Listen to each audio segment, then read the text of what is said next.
Budget રજૂ થતા પહેલા કોંગ્રેસે નોંધાવ્યો છે વિરોધ। વિધાનસભા ગૃહની બહાર કોંગ્રેસે વિરોધ નોંધાવ્યો છે।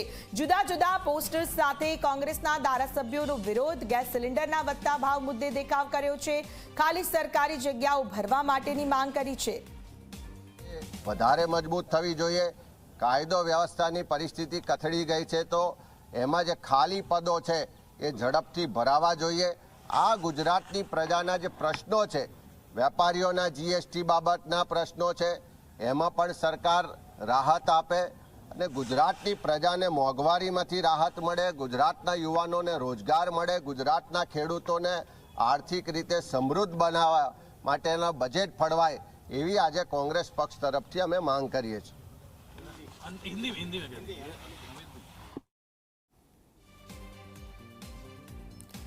તો એક તરફ બજેટ રજૂ થવાનું છે તો બીજી તરફ આપ જોઈ રહ્યા છો કે કોંગ્રેસ દ્વારા પોસ્ટર દર્શાવીને વિરોધ કરવામાં આવી રહ્યો છે, જેમાં ગેસ સિલિન્ડરના ભાવ સતત વધતા, ખાલી સરકારી જગ્યાઓ ભરવાની માંગ, મોંઘવારીથી મુક્તિના નારા સાથે કોંગ્રેસના ધારાસભ્યોએ વિરોધ કરી રહ્યા છે। પોસ્ટર્સ સાથે કોંગ્રેસના ધારાસભ્યો વિરોધ કરી રહ્યા છે ગૃહની બહાર। આ સીધા દ્રશ્યો જ્યારે આપ જોઈ રહ્યા છો, બજેટ રજૂ થતા પહેલા જ કોંગ્રેસ દ્વારા વિરોધ કરવામાં આવ્યો છે। અલગ અલગ મુદ્દાઓને લઈને પોસ્ટર્સ સાથે તેઓએ વિરોધ દર્શાવ્યો છે।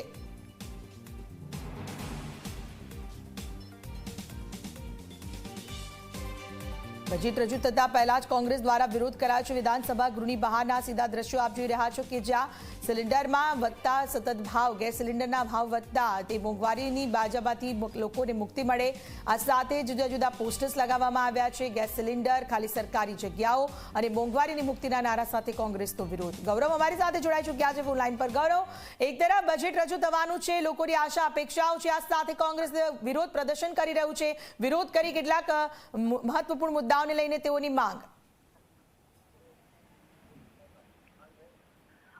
ખ્યાતિ, વાત કરીએ તો વિધાનસભા બજેટ સત્રનો બીજો દિવસ છે અને આજે રાજ્યના નાણામંત્રી બજેટ રજૂ કરવાના છે। તે પહેલા જ કોંગ્રેસના જે ધારાસભ્યો છે તેઓ વિધાનસભાના દાદરા ખાતે એપ્રન પહેરી અને ગેસના બાટલાની પ્રતિકૃતિ લઈને પહોંચ્યા હતા। તેમનું સ્પષ્ટ કહેવું છે કે જ્યારે બાજુના રાજ્યમાં 450 રૂપિયામાં ગેસનું બોટલ મળતી હોય તો તે જ આશા અપેક્ષા ગુજરાતના લોકોને હોય કે જ્યારે તેમની 156 સીટો સાથે સરકારને બહુમતીથી ચૂંટીને લાવ્યા હોય ત્યારે તેમને 450 રૂપિયા ગેસની બોટલ મળી જોઈએ તેવી તેઓ માંગણી કરી રહ્યા છે। બીજી વસ્તુની એ પણ કહી રહ્યા છે કે ખેડૂતોને પૂરતી વીજળી, પૂરતી પાણી મળે તેવું પણ તેઓ માંગી રહ્યા છે। સરકારી જે પણ ખાલી પદો છે તેમાં તાત્કાલિક અસરથી ભરતી કરવામાં આવે તેવી માંગણી પણ કરી રહ્યા છે। એટલે કહી શકાય કે ગુજરાતની પ્રજાની આશા અપેક્ષાઓને ધ્યાને રાખીને જે બજેટ છે તે હોવું જોઈએ તેઓ ડિમાન્ડ કરી રહ્યા છે।